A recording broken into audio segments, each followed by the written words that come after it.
Chief Engineer Thaddeus Zhang was having what he'd generously call a terrible day, and what others might call an extinction-level event. He stood on the bridge of the U.S. Prometheus, Earth's flagship vessel, staring at the holographic display with what he hoped was an appropriately stoic expression. In reality, he was fighting the urge to laugh hysterically at the absurdity of it all. "Well," he muttered, pushing his wire-rimmed glasses up his nose, "I suppose this is what we get for broadcasting all those reality TV shows into space. They probably thought we were begging to be put out of our misery." Captain Elena Reyes shot him a look that could have frozen helium. "Engineer Zhang, please tell me you have something more constructive to add to this situation." "Oh, I have plenty to add," Captain Thad replied, gesturing at the massive alien vessels that surrounded Earth's defensive fleet like wolves circling particularly unfortunate sheep.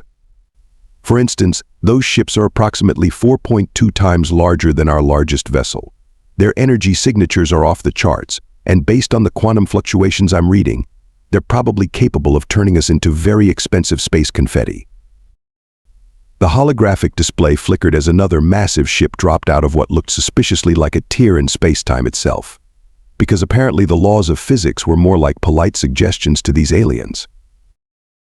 "The Arxos Empire demands your immediate surrender," boomed a voice that somehow managed to sound both crystalline and menacing through the ship's comm system. "You have 24 Earth hours to comply. Resistance is." There was a pause, and Thad could have sworn he heard the alien equivalent of someone shuffling through notes, ... inadvisable. "They're not even going with futile," Thad whispered to Lieutenant Park beside him. "Amateur hour in the intimidation department, if you ask me." The massive alien vessels loomed in the viewport, their hulls gleaming with an otherworldly iridescence that made them look like oil slicks in space. Each one was bristling with what Thad's instruments identified as weapon ports, hundreds of them. The U.S. Prometheus, humanity's pride and joy, suddenly felt about as threatening as a rubber duck in a tsunami. Chief Engineer Captain Reyes called out, her voice steady despite the circumstances, "I need options, preferably ones that don't involve us becoming space confetti." Thad's fingers flew over his holographic interface, data streams reflecting off his glasses. The good news is, their ships are technological marvels. The bad news is, well, their ships are technological marvels. We're looking at quantum encrypted communications, shields that probably laugh at our best weapons.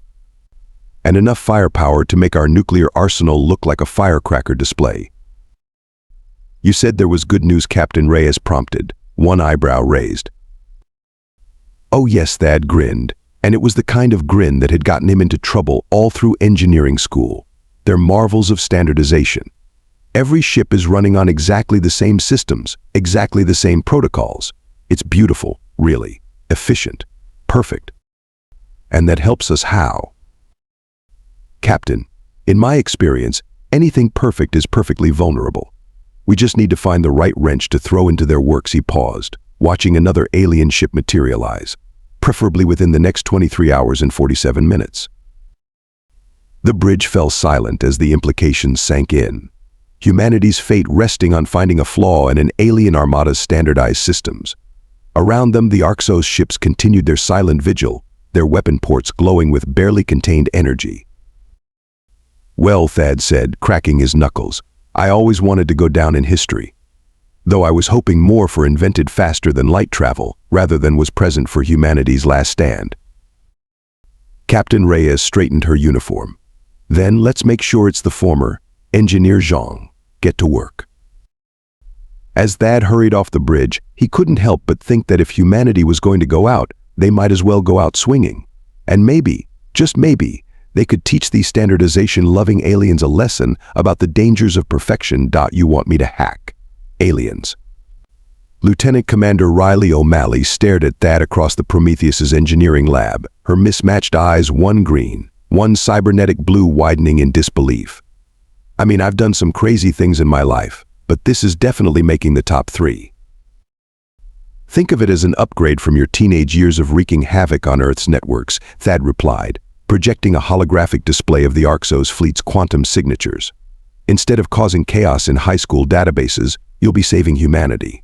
Slight career upgrade, I'd say." Riley ran a hand through her shock of white mohawked hair, a remnant of her less-than-legal past that the military grudgingly tolerated given her expertise. You do realize their tech is probably millions of years ahead of ours, right? This isn't like that time I rickrolled the Pentagon. That was you. Thad's eyebrows shot up. The Joint Chiefs were humming "Never Gonna Give You Up" for weeks. Focus, Zhang.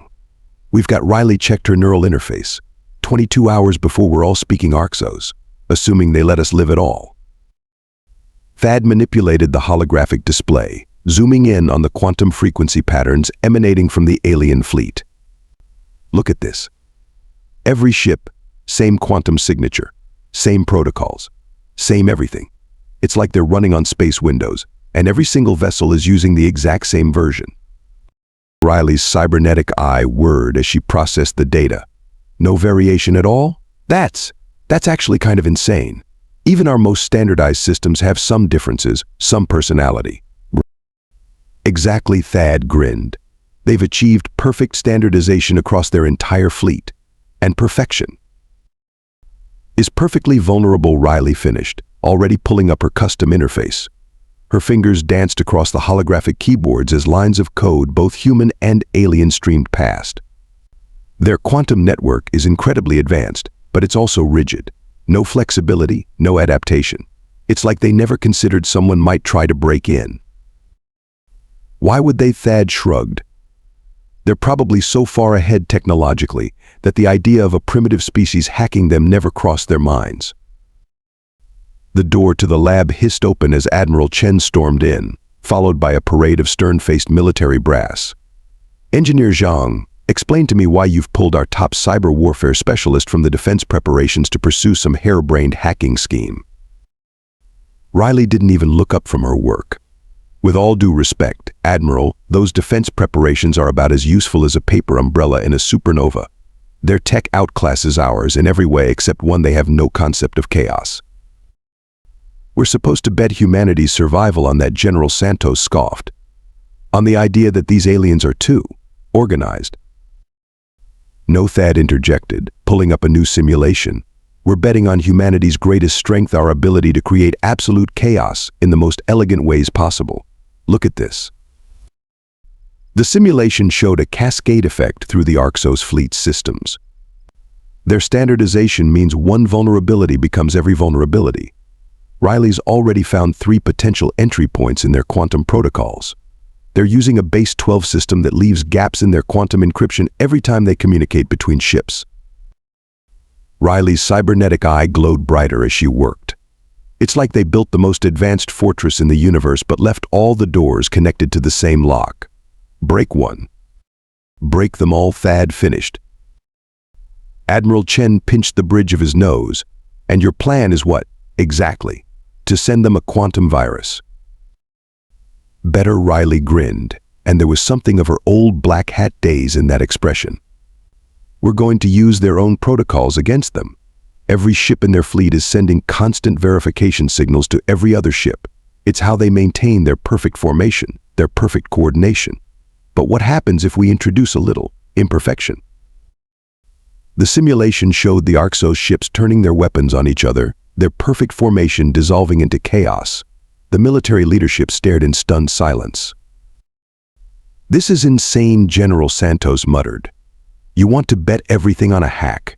What happened to good old-fashioned military strategy?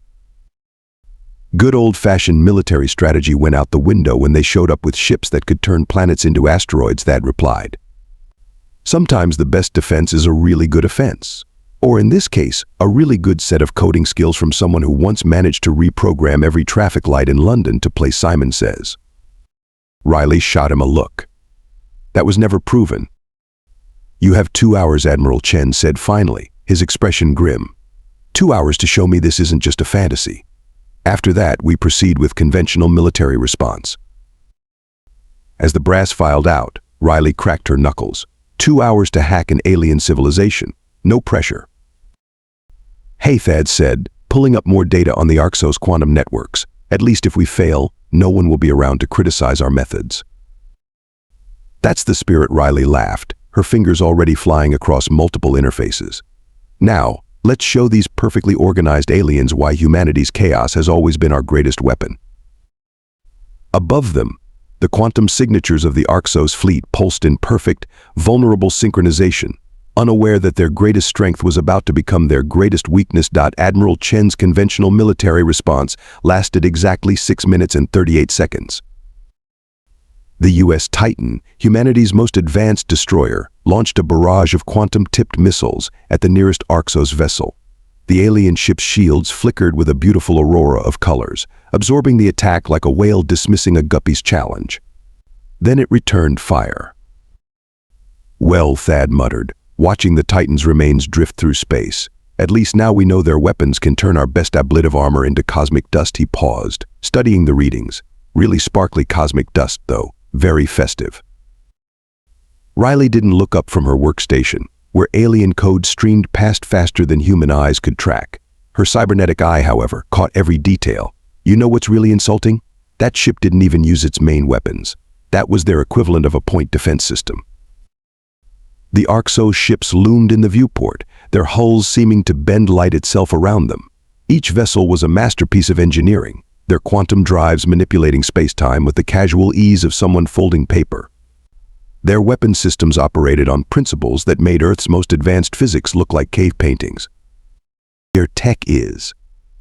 It's not just advanced, Thad said, analyzing the data from the brief engagement. It's like comparing a quantum computer to an abacus. They're not even playing the same game. Another Earth vessel, the U.S. Normandy, attempted a stealth approach using their best cloaking technology. The Arxos ships didn't even bother to turn toward it. A subtle ripple in space, and the Normandy's systems went dark, its crew barely managing to eject before their ship imploded. 17 hours left. Admiral Chen's voice crackled over the comm. "Please tell me you two have something better than watching our fleet get swatted like flies." Riley's fingers danced across her interface, lines of code reflecting off her face.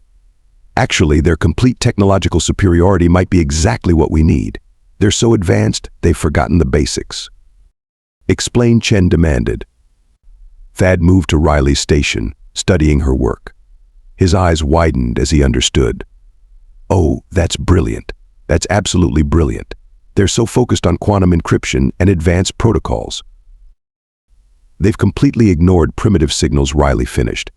"Look at this, their systems are perfect at detecting and blocking quantum-based attacks, advanced AI intrusions, even psychic interference. But when I ping them with a simple radio wave..." She demonstrated, sending out an old-style radio signal. The Arxos ship's sensors didn't even register it. "It's like trying to hack a quantum computer with Morse code," Thad explained, excitement building in his voice. "They're so evolved, they've literally forgotten that simpler technologies exist. Their filters don't even acknowledge the signals." On the main screen, another Earth vessel fell to the Arxos' overwhelming firepower. The alien ships moved with perfect precision, their formations mathematical in their elegance. Every movement, every response was coordinated through their quantum network. "But here's the beautiful part," Riley continued, pulling up a diagram of the Arxos network architecture. "Their standardization obsession goes way deeper than we thought. They don't just use the same systems, they use the same exact code. No variations, no patches, no updates. It's like they found perfection and froze it in place." Thad leaned in, adjusting his glasses. "And you found a way in?" Better. Riley's grin was positively predatory. "I found out why they standardized everything. Their quantum systems are so complex, so interconnected, that even tiny variations can cause cascade failures. They're not standardized because they want to be. They're standardized because they have to be." The lab's displays filled with data as Riley demonstrated her discovery. She sent a simple, primitive radio signal encoded with a pattern that would have been outdated on Earth centuries ago. The signal slipped through the Arxos' quantum defenses like a ghost through walls. When it hit their systems, tiny discrepancies began to appear in their perfect coordination. Holy, Thad breathed, watching the effects ripple through the alien fleet. "It's like introducing a single wrong note into a perfect symphony." "Exactly," Riley nodded. "Their systems are so advanced, so perfect, they've become brittle. They can handle any sophisticated attack, but throw something simple enough at them." An alarm blared as the Arxos ships suddenly shifted formation. Their weapons charged, energy readings spiking off the charts. They've detected the intrusion. Admiral Chen's voice was tense. Whatever you're doing, do it faster. They're preparing to end this. Riley's fingers flew across her interface. That's not the problem. I can get in. I can even spread the disruption through their whole fleet. But their fail-safes are kicking in too quickly. We need something bigger, something their systems can't automatically correct. Thad stared at the alien ships, their perfect formations, their overwhelming power. Then he started laughing. I know that laugh, Riley said, not looking up from her work. That's your I'm about to suggest something incredibly stupid that might actually work laugh. What if, Thad said, pulling up Earth's old communication protocols, we don't just send them one wrong note. What if we send them every wrong note, all at once? Riley's cybernetic eye whirred as she processed the implication. You want to hit them with everything, Thad confirmed. AM radio, FM radio, shortwave, longwave, UHF, VHF. VHF. Hell, let's throw in some 56,000 modem sounds for nostalgia's sake. Their systems are so focused on perfection, on handling advanced threats. What happens if we flood them with every primitive signal humanity has ever used? That's Riley's hands paused above her interface. That's either genius or the last mistake humanity will ever make. Above them, the Arxos ships began to move into their final attack position. Their weapon ports glowed with enough power to reduce Earth to atoms. Well, Thad said, already beginning to compile humanity's communication history, we were going to die anyway. Might as well go out giving the most advanced civilization in the galaxy a crash course in Information Technology 101. Riley's fingers resumed their dance across the interface, but now she was smiling. You know what the really funny part is? If this works, we'll have saved humanity with the digital equivalent of throwing rocks at a quantum computer. Sometimes, Thad replied, watching the energy readings from the alien fleet continue to climb, the oldest solutions are the best ones.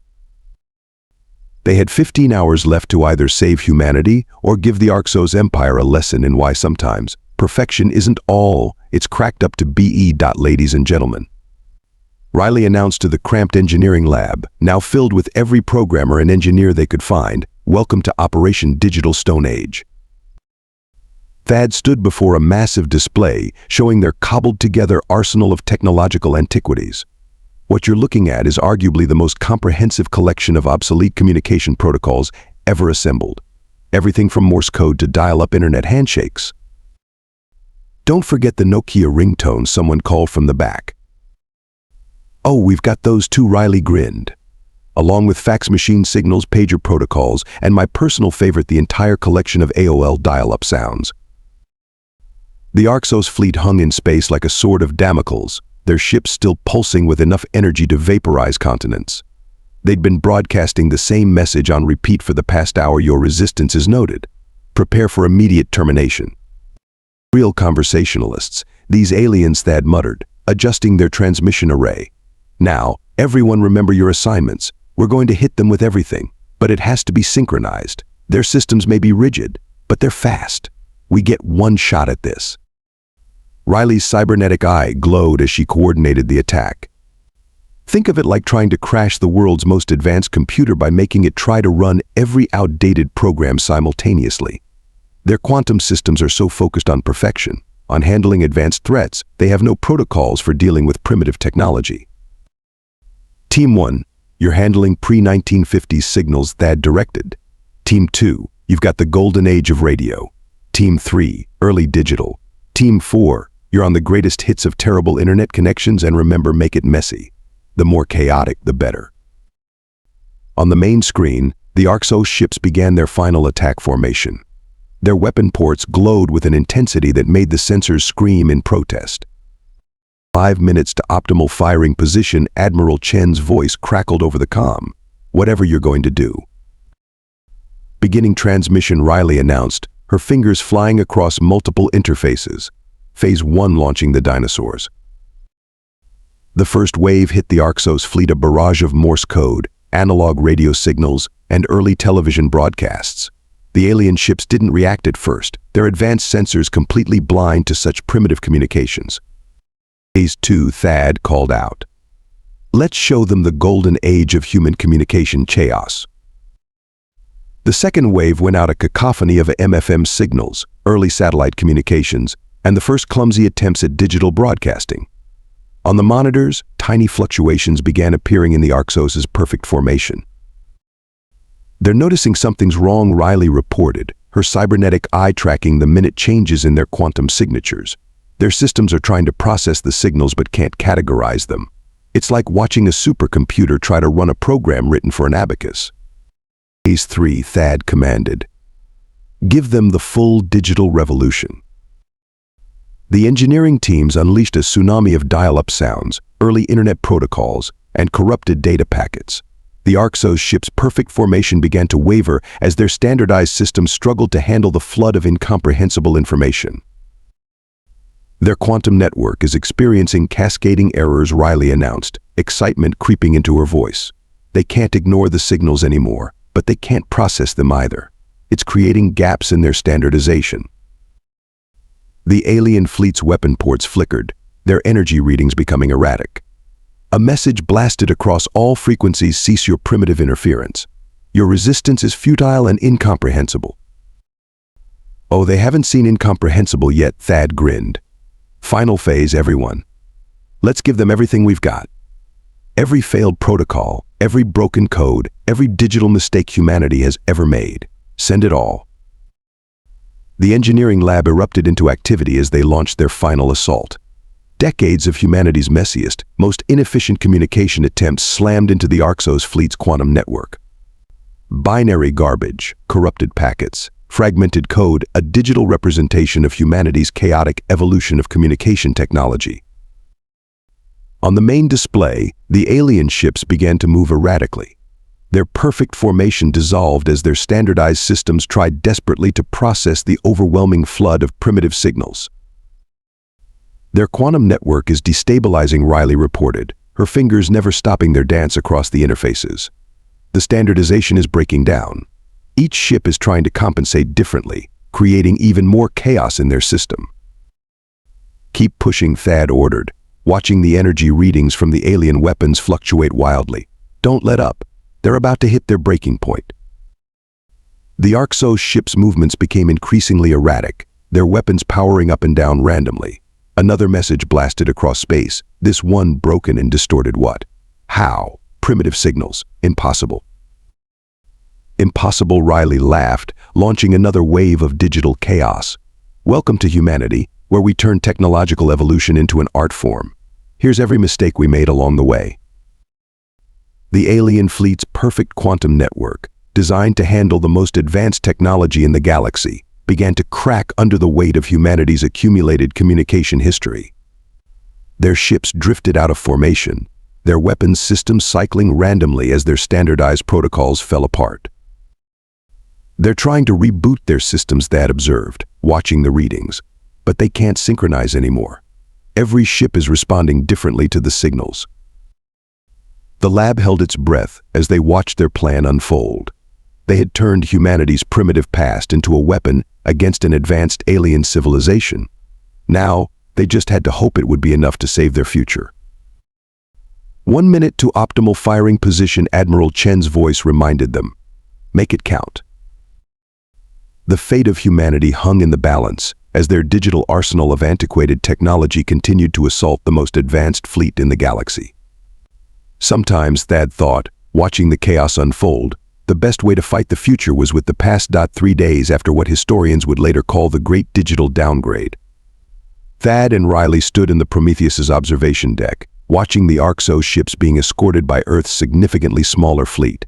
The once mighty alien vessels now moved with all the grace of teenagers learning to drive stick shift. "You know what's funny?" Thad mused, adjusting his perpetually sliding glasses. "Their ships are still more advanced than ours. They just can't use 90% of their systems because they can't risk reconnecting to their quantum network." Riley nodded, her cybernetic eye tracking the erratic movements of the alien fleet. Turns out having every ship running the exact same perfect system isn't so perfect when that system gets corrupted by humanity's greatest hits of technological growing pains. The surrender negotiations had been surprisingly brief.